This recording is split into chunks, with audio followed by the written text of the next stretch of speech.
Steph. And I'm Joel. And welcome to Framed Canvas Cuffs. and Other Stuffs. Season 2, baby. Woo! We're back. We're back. Can in you the- believe it? Boleadu. Olé adieu. Ugh. Enjoy the episode. Hello, Joel. Hi. Look at us. I know. Look at us.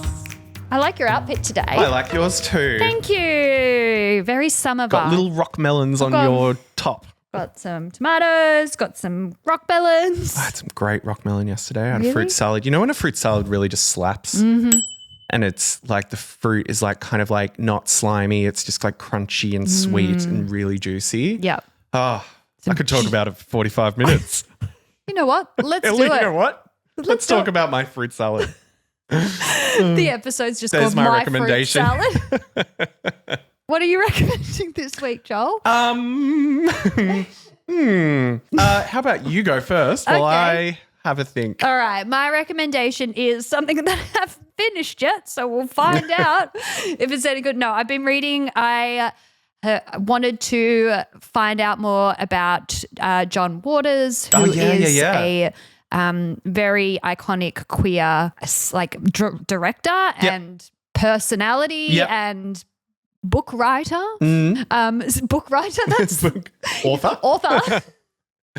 He book writes. So I picked up his book. I picked up a non-fiction, his non-fiction, not his fiction book. I picked up Role Models, which is about all these different people he finds either interesting or he's met, and he talks about them in context with his life. Non-fiction's the real one? Non-fiction's the real one. Yep, cool. So Never in my life will I remember like which is which. it always takes me a minute. I'm always forget. like, but I'm like, fiction Yeah. is a story, whereas non-fiction is not the story. the things happen. Yeah, I'm trying to become better on my queer history, I Mm-hmm. guess. And for those of you who don't know, John Waters, he directed things like Pink Flamingos. He was very, very well known as collaborating with a drag queen named Divine. Mm-hmm. And he said his most devious piece of work was Hairspray, because he got Middle America to accept Yes. drag queens without even thinking about it. Yes, he's known and has said this himself. Like he is like the king of trash media. Like Yes. he will make things kind of trashy and gross on purpose. Yeah. Punk in a way. Yeah. And all his films have that kind of like low quality kind of dirty unsettling feeling. vibe. But it involves like fully queer people and drag queens and stuff like that, really like pushing the envelope, shocking people at the time. Yeah. And he really championed that. Like I personally can't watch Pink Flamingos. Like it's just not my cup of tea. It's not I a lot find of it all people's. I find it all a bit yucky and gross. But I do like I do like that he kind of takes that and makes it his own and has made such a name for himself. Yeah. He's got a great sense of humor. He really does. Yeah. And you can tell it in this book. The first kind of few pages, you're like, oh my gosh, this is too much. What's happening? And he talks very sporadically, but I guess a few key standouts is he really is obsessed with the creator of and the designer of Comme des Garçons. So he wears predominantly Com's clothing, which I found really interesting. He loves her take on things and how everything's kind of like deconstructed, dirty, like just kind of similar to his films. And he's like, I love that I spend so much money on something that could easily be like found in the bottom of someone's closet. Like, Do you know Divine was the inspiration behind Ursula the Sea Witch from Little Mermaid? no way. I believe that. Yeah. Oh, So they based Ursula's design on Divine. Divine. That is cool. And it's not a root, like it's actual, that's what they fact. did. That's fact. And then if you look at Ursula.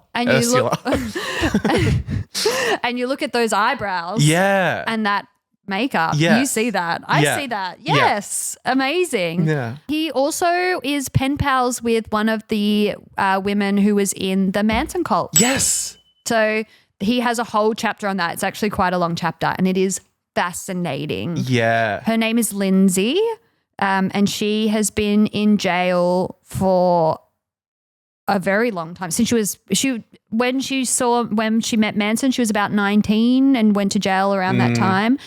She was on a lot of LSD and she, after a woman she took part in the breaking and entering, and then she realized, like she's not denying that this is what happened. Someone killed a woman and then she stabbed the woman 16 times after the fact. Oh, God. So, and she said, look, I'm not excusing my behavior. I was so high on LSD. We were so in this cult, like and manipulated by a Manson. She's like, I'm not trying to deny it. And the way that he writes about her and her way of thinking, you go, I see both sides perfectly. Like he befriended her and she has been up for parole numerous times. It's always been knocked back, probably because of the notoriety of the story. We all know about Manson. Is Marilyn – no, not Marilyn. Is Marilyn Manson? Is Charles Manson still alive? No, he died pretty recently. He died of, I want to say, cancer. But yeah, she's still in jail. He writes to her and the way he tells her story and her point of view on everything, and she's a model like citizen in that jail. I thought you were just going to say she's a model. She's a model. To be fair, she was very beautiful when she went in. Well, a lot of them were. And Charles Manson, like, look, you know, take with a grain of salt. Charles Manson back in the day, like he had that kind of like look, sexy hippie look about him. So that's kind of all played into the fact why he was able to manipulate these young girls and the people in the family, in the cult. It's just crazy story. But yeah, so the way John Waters writes about it, the book is really good. It's called Role Models. I haven't completely finished it yet, but I have enjoyed every second of it. So, do you know Hairspray, the kind of more recent one with like Zac Efron and John Travolta as the mum, is one of my favorite films ever, and one of my favorite musicals. Oh, yeah, love it. I love it. It is a great musical. Can't stop the motion of the ocean and the sun and the sky. It was. Reason why. Have you seen the original? No, With and I need. I know I need to. It's got Debbie Harry in it. Yes. So, and Divine. Debbie Harry's the like wound up mother. The bitch. Playing against type. Yes. So that's, recommend that too. Go watch Hairspray. What about you, Joe? Well, I haven't thought of one because I got too caught up in the John Waters of it all. So my recommendation, I think I'll blend in with yours because I really liked talking about John Waters. I love it. Hairspray. Go learn a little bit about Johnny Boy. No. And when you see John Waters, he has a very distinct look, and I really appreciate when people really commit to a look of a pencil mustache and just a suit. Well, for any Simpsons fans out there, John Waters played the titular character. I can't remember his name, but he's the gay man who has the collectibles shop who Marge becomes really good friends with. Oh. And he's got the toy like ray gun and he's like, zap. You know that guy? Yeah. He has the little pencil mustache as well. And cute. Yeah. I think when you realize how big of a presence John Waters has when you start to realize he's in a lot of things that creatives just go, yes, come. He'll be in anything, like he's in one of the Chucky films. Like he'll just be in anything that's like campy, silly and fun. Yeah. Yeah. Love to have a little. I'd love to have a chat with him. Yeah, he'd be funny. Yeah. And also all over the shop, and I love it. The way he writes is all over the shop. I'm into it. Yeah. Shall we dive into this week's episode? Dive. 1, 2, 3. Groove is in the heart. This week's episode is a lot more relaxed compared to Nazi Germany. Yes. Hopefully you'll enjoy it. Let's begin. Yes. It's March 2018. The air inside the courtroom is heavy, not just with the smell of stale coffee and nerves, but with tension. Oh, I'm there. You're there. Yeah. You can smell Descriptive. You can smell that coffee. The case feels like it's dragging, the lawyers' tone slow and methodical as they wade through their arguments. You can tell the jury is struggling to keep their eyes open. Though the high-profile client in question is the only thing keeping them from dozing off entirely. After all, there's always a chance of a bit of juicy gossip in this case. Seated quietly in the courtroom are two nuns, Sister Catherine Rose Holtzman and Sister Rita Callanan. Dressed in their simple blue dresses and habits. They're back in the habit. Their black shoes polished to perfection. The two women look like they belong anywhere but this courtroom. Neither of them could have imagined that one day they'd find themselves facing off against one of the biggest pop stars in the world. Oh my God. But then in an instant, everything changes. Sister Catherine Rose Holtzman suddenly collapses. Gasps ripple through the courtroom as people rush to her aid, but it's clear this is the end for our poor sister. And with her final breath, Sister Catherine delivers one last plea. To Katy, please stop. It's not doing anyone any good except hurting a lot of people. I can't believe we're talking about this. Joel, this is the case that's more than just a courtroom battle. It's a story of faith, of power, of pop stardom. Yes. It's colliding in the most unexpected way. Let's dive into how a group of nuns ended up going to war with Katy Perry. My God. So, Joel. Perfect. Oh, yes. I'm excited. Have a question for you. Do you ever feel like a plastic bag? Drifting through the wind, wanting to start again. Oh, don't I ever? That's one of my favorite lines in all As songs. an opening line to a song. Do you ever feel like a plastic bag? Like, yes. Yes. Like, who came to her and said, you know what, girl? Do I have a line for Probably you? a team of 48 writers. Yeah. They're like, do you ever feel? And someone's like, what's that thing? That thing, like a plastic bag. Yes. And what do plastic bags do? They float. They want to start again. We talked a little bit about Katy last season, literally the last episode of the last season, Joel. Yeah, she's had a bit of a bumpy ride in her career, hasn't she? She has. But pre that, what are your thoughts and feelings? What are your memories of old Katy? Oh, well, I'm honestly like a bit of a fan of Katy Perry. I'm not going to sit here and lie to your face and say that I don't like her and you know, she's just generic pop, blah, blah, blah, blah, blah, which she is. But I genuinely like some of her music. Yeah. I will bop along to it in the car. I will sing along to it. It's cookie cutter, you know, just easy, except, you know, how I feel about Woman's World. It's a woman's world. But she sung it to the nuns. She's like, this is for you. But, you know, she's done some cringy things and all that kind of stuff. But, you know, I'm not going to not listen to her music or anything like that. I like her. You know what? I might not want to be best mates with her because she'd probably be a bit annoying, but I will listen to her music. Yeah. Yeah. Exactly. Well, let me give you a bit of her timeline backstory before we jump back into our sisters. Katy Perry, she was born Catherine Elizabeth Hudson in California. Yep.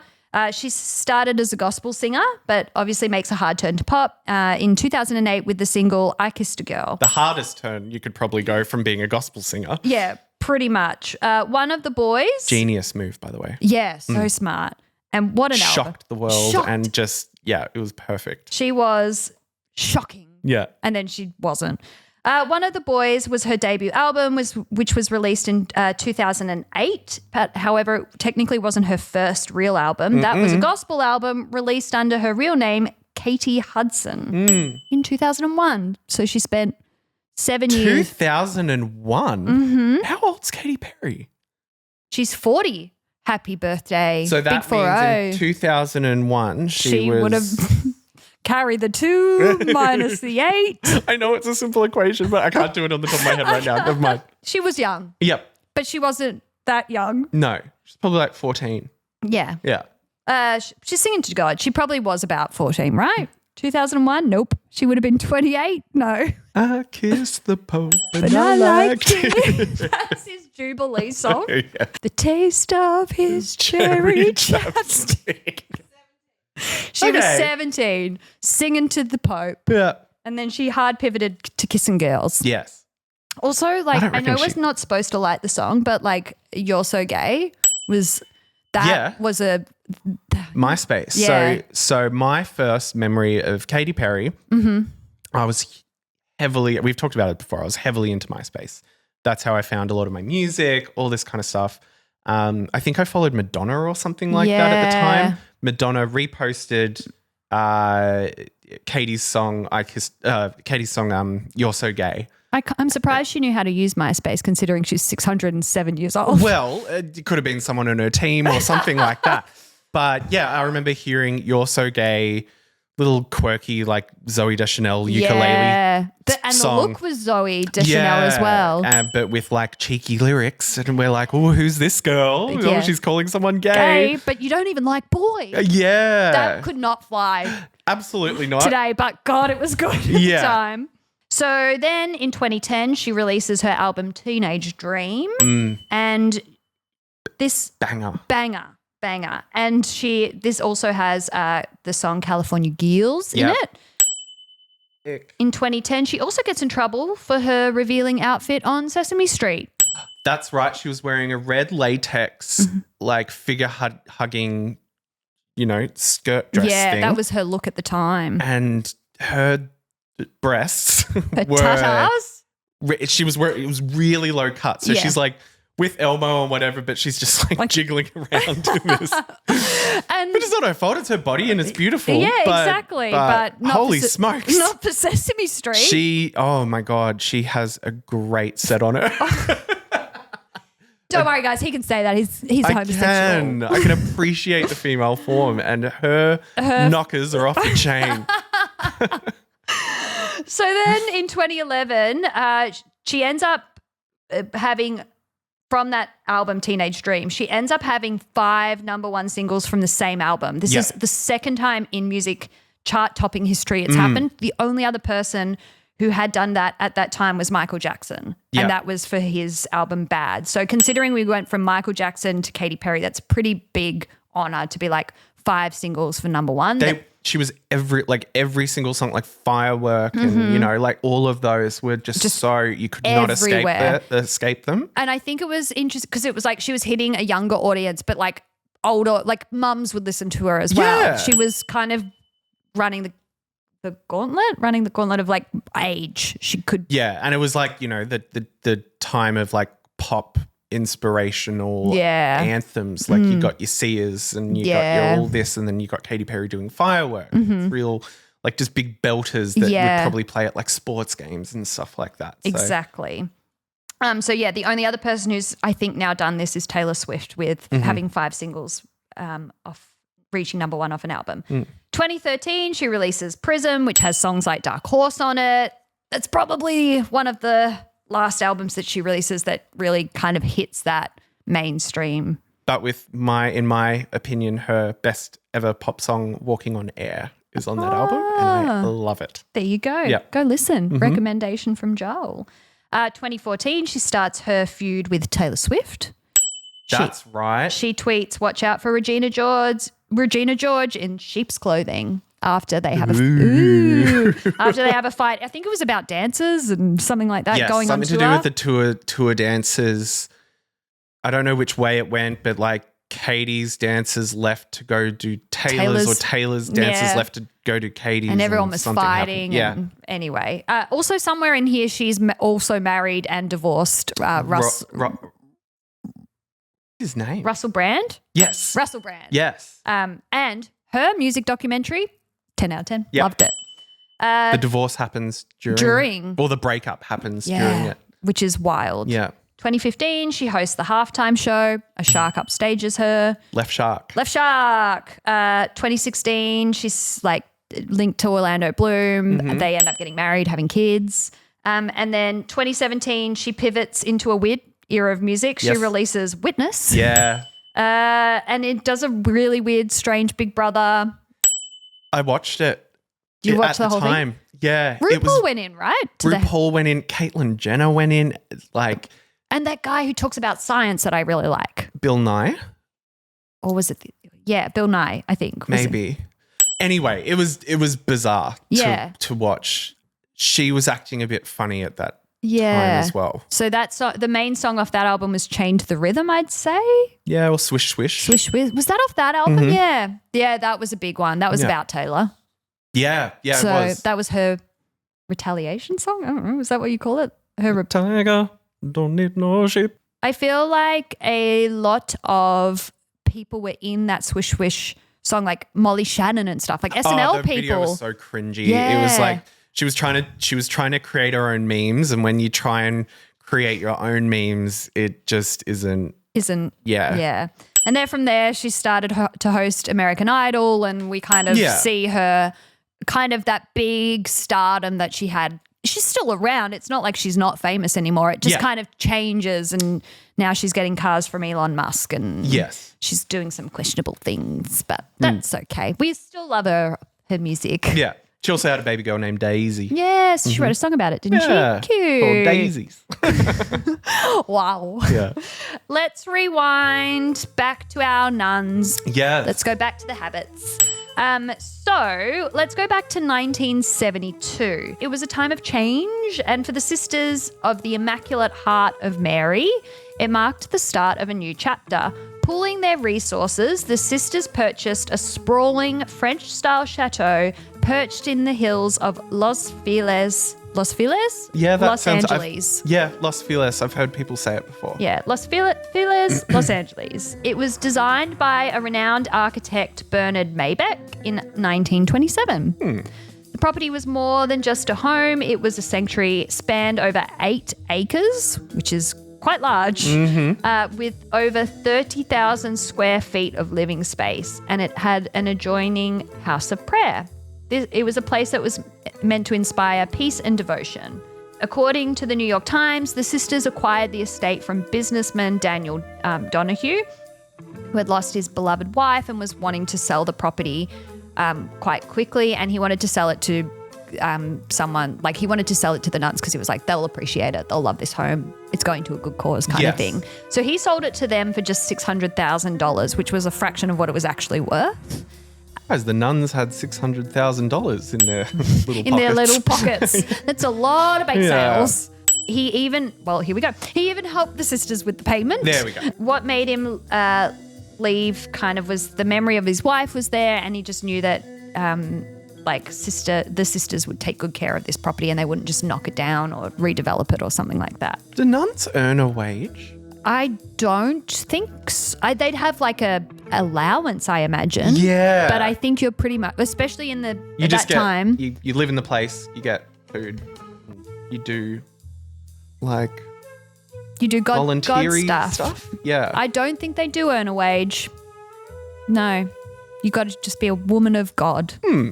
And we know they're just kind of helping out the priest. Yeah. You know, they're not the main players in a church. I like saying hi to the nuns in Fitzroy. They're very lovely. Aww. Yeah. Hi, sisters. Hey, sister. Work, sister. In those early years, the estate buzzed with life. 52 Sisters of the Immaculate Heart of Mary lived there, turning the Grand Chateau into a hub of faith, community, and quiet contemplation. Yes. Let me show you some photos of this estate. Yes. Have you ever had a thought in the back of your head, like when, like, I don't know, if you're particularly like stressed about the outside world, you're just like, maybe living in a convent and just being a nun and living simplistically might not be that bad. Sometimes I think that. I think religion. I've thought it before. I've thought it. You know what? Living in a convent might be all right. I think I would be more inclined to join a commune or a cult than I would because I don't mind. I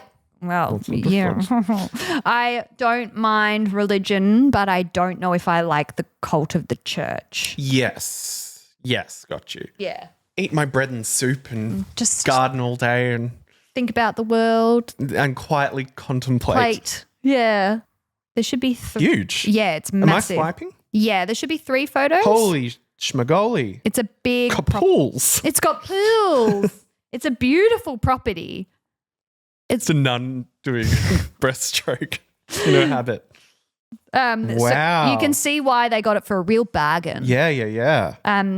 Very big property, and because it had been built by an architect, everything kind of is grand and feels really beautiful. Yeah, it's a beautiful, beautiful property. By 2011, only 5 sisters remained living on the property. So out of 54? Out of 52. Well, 52. 52. Wow. So I think some of them might have passed, but also I think they probably moved on to other things as well. So a lot of house to upkeep with 2 people in there. Just like, 5 little ladies just running around being like, look at our mansion. the Archdiocese of Los Angeles, he's like a high churchy guy, reportedly forced them to relocate. So this is where the real trouble begins. Okay. The relocation sparked a dispute that's central to this property battle. So while the Archdiocese began entertaining offers from potential buyers, the sisters believed that the property was still theirs to sell because obviously they bought it, so they should be able to take the money for the sale. Yes. And after all, they'd purchased it decades earlier and felt they had been mistreated in recent years. So it wasn't just about the land, it was about who had the right to make the decision. And it would probably be worth a lot more. Oh, yeah, especially because it was... Not probably, it definitely would be. Yeah, it would have been worth a lot more. Also, they bought it... Millions even. Yeah, and they bought it for next to nothing. Yeah. They bought it for in LA. $600,000. It's now 2014. And Katy Perry is in the market for her next luxurious home. So she's shopping around. She's seen her fair share of jaw-dropping properties, but nothing quite like the sprawling French-style chateau with its Mediterranean touches. Obviously, it's got 30,000 square feet of living space. Perfect for old Miss Katy Perry. So history... It's because of its history and its design, the Archdiocese of Los Angeles is eager to sell it to her for a cool $14.5 million. Whoa, you don't need that much space, Katie. I know, and she's offering to pay $10 million upfront in cash.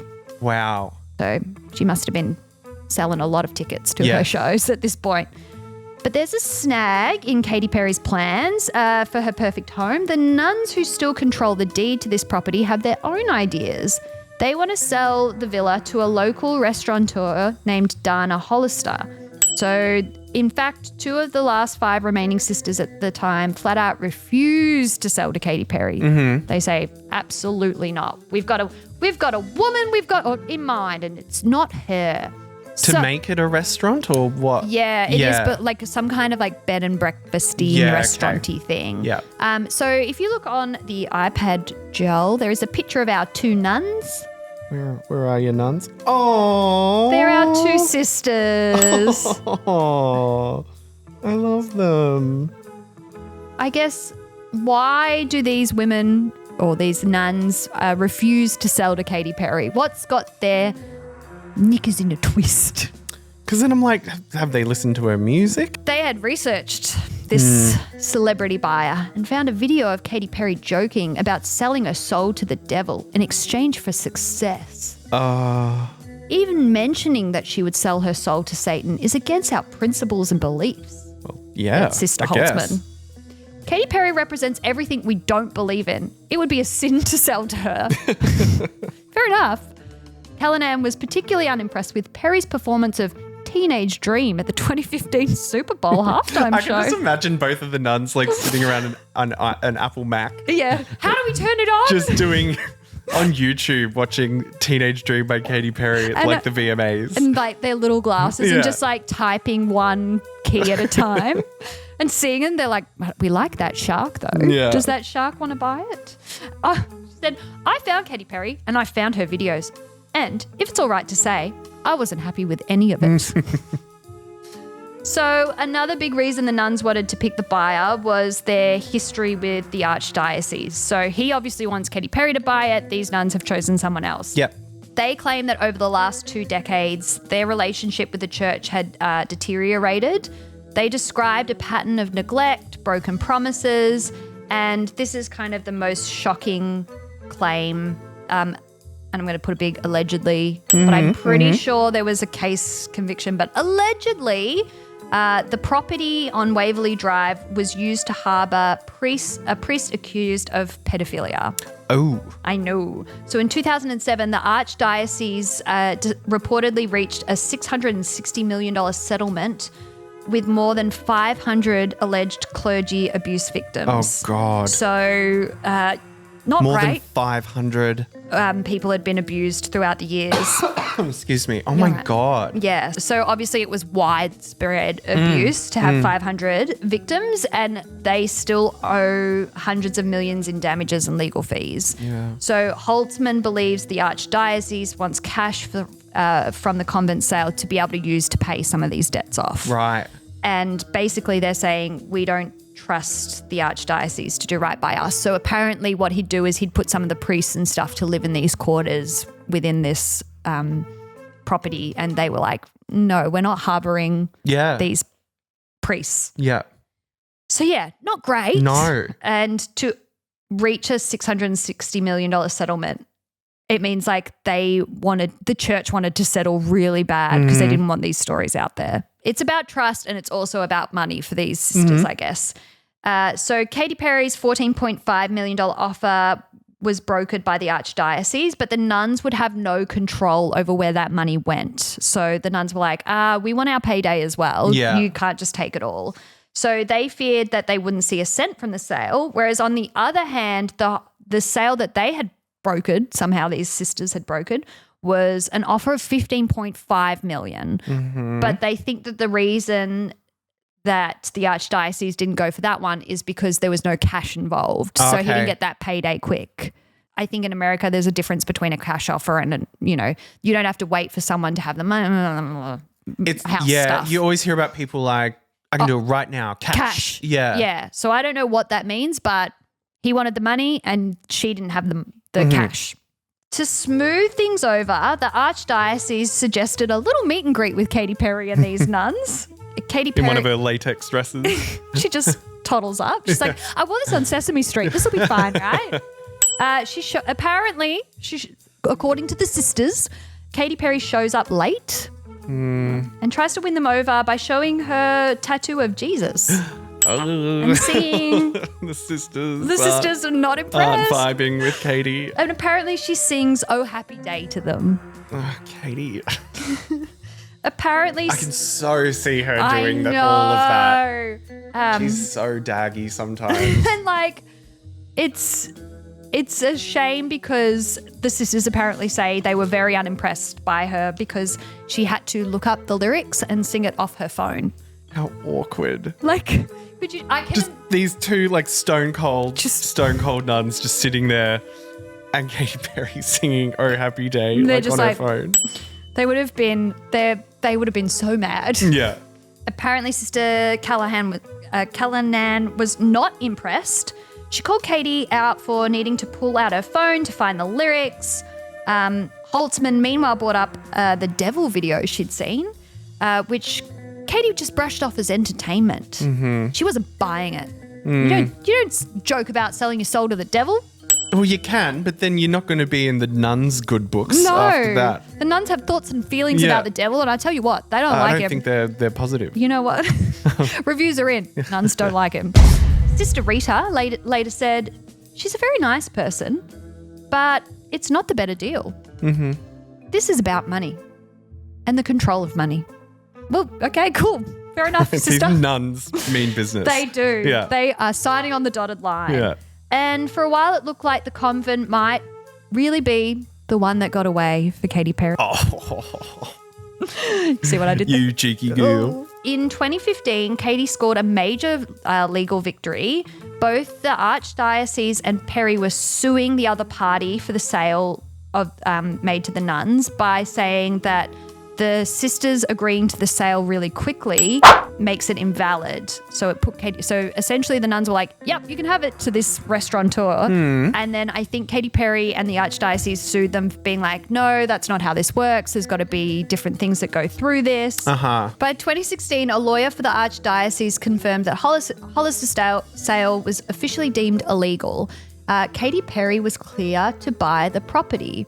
The lawyer said that they were pleased with this development. But here's the thing, those nuns, they're not going down without a fight.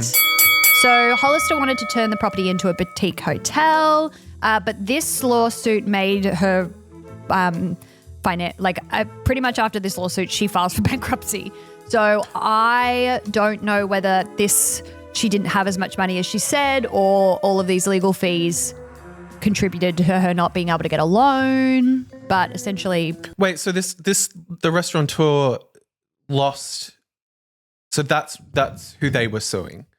So the Archdiocese and Katy Perry were suing the restaurateur and the nuns to say that the sale was illegal. So I assume that the Hollister would have put up the money. That seems a bit unfair because it's not necessarily the restaurateur. The restaurateur put in like, I want to offer for this. Yeah. And then they were like, yes. And she was like, okay, great. Yeah, but I think she wanted the hotel. So in order for her to still, like she wanted the property. So in order for her to get the property, she needed to fight legally. I don't know how America's systems work. They should have just been like, no, you can't have it. Here's your money back. Yeah. Instead of suing her on top of that. That seems a bit evil. Think maybe because, look, everyone in America seems to sue everyone. Yeah. So I don't completely understand. I don't completely understand what suing is. They all say I'm going to sue ya. Sue the city. Who's sue? And then you can't like countersue or double indemnity. Like everyone's suing everyone over there. They lost. And the restaurateur, she's out. So by 2017, Katy Perry has officially won the right to purchase the convent. But there is one final hurdle. They need the Vatican's approval. Because I know. Because here's the deal. Any sale of church property worth more than $7.5 million requires written consent from the Pope and the Holy See. Katie, just give up that. Give up Find the house. somewhere else. And according to the court, the sisters didn't have the authority to sell the property, nor did they have the Vatican's blessing. So the sale to Katy Perry could be valid, but also it was not finalised. Which brings us back to where we started. Sister Catherine Rose Holtzman has tragically died in court, and the property is still up for grabs. By June 2019, Sister Rita Callanan was the last surviving member of the original group. She wasn't holding back her feelings at the time. In an interview with the New York Post, she said, "I really didn't like Katy Perry, and I'm sure she doesn't like me."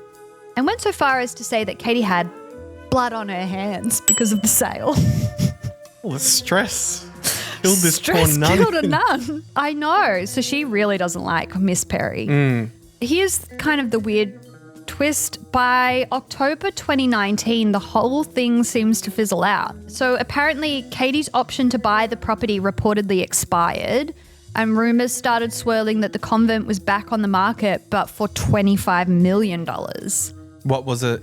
14.5. Oh, okay, yeah. Who owns it now? That's kind of a mystery. It's unclear who owns the property today, but we do know that this site still hosts a house of prayer. It's still run by the Archdiocese of Los Angeles, apparently. So after all of this drama, lawsuits, and even a courtroom death, the saga seems to have ended not with a bang, but a whimper. It ended with no one getting the house, the stress of the whole situation killing a nun, Katy Perry not even ending up with anything. No, and just it was all for nothing. It was all for nothing. To finish off this episode, I'm going to leave you with the closing statement from Alistair Duncans, who actually wrote an article at Pedestrian, and I couldn't find a better way to finish this than he did. He said, "But it's fair to say that Katy Perry's wrangling to buy this property is never really over." So just because it's over doesn't mean it's really over. It's really over. Yeah. So that's the story of Katy Perry and the nuns. Isn't it fun? Like, if something like that happened to me, that would be the biggest deal of my entire life. Yeah. And I don't think I could ever recover knowing that I went through something like that. Someone's died. I took money from, like, I sued someone, made them bankrupt, didn't end up with this castle chateau anyway. Yeah. How is that not? I wouldn't be able to sleep. How is she releasing Woman's World? After that?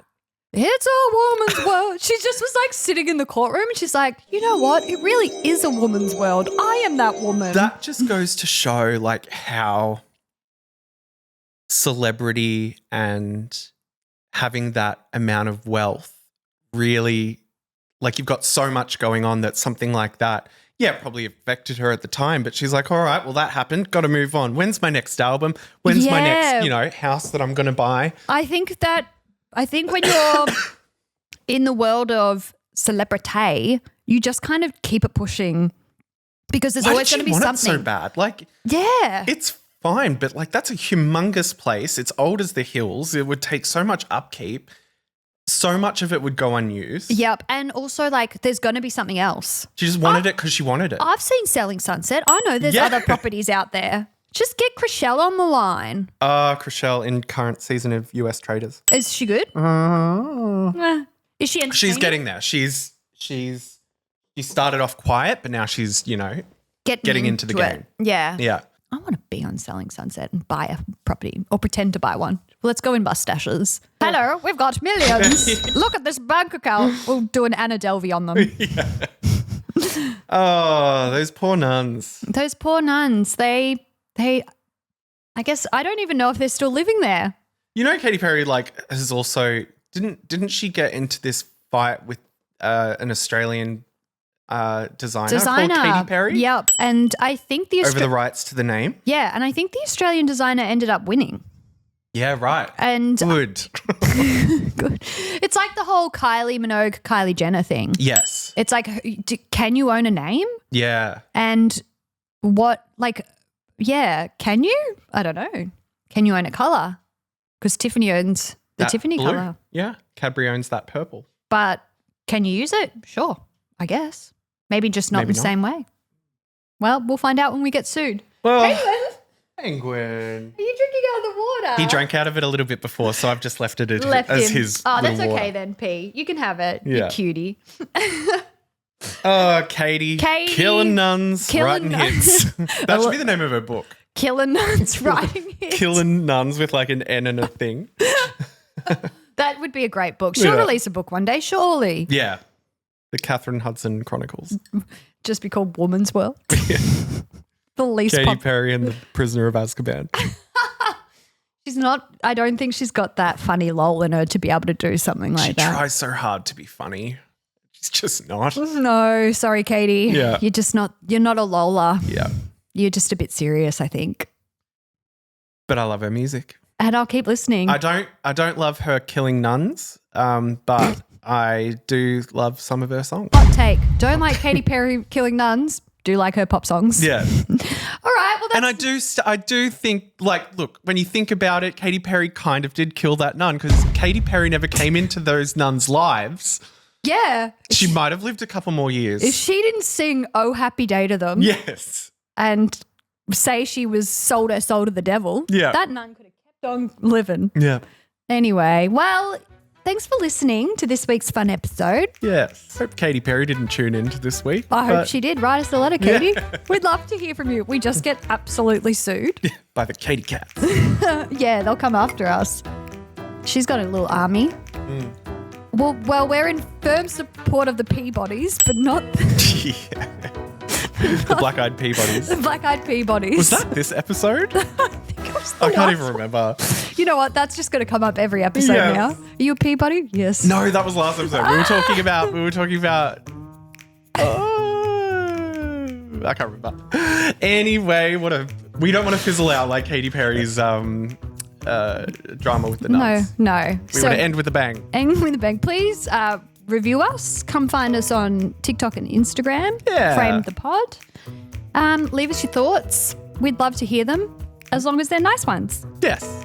Can't handle anything otherwise. Or unless you're writing as a nun and you've got a funny way of writing like a nun. Like if you do a little spoof review, but you pretend to be a nun, I'm into that. And you call us you say we're worshipping the devil, I'm okay with that. Now that's Sister Act. Oi!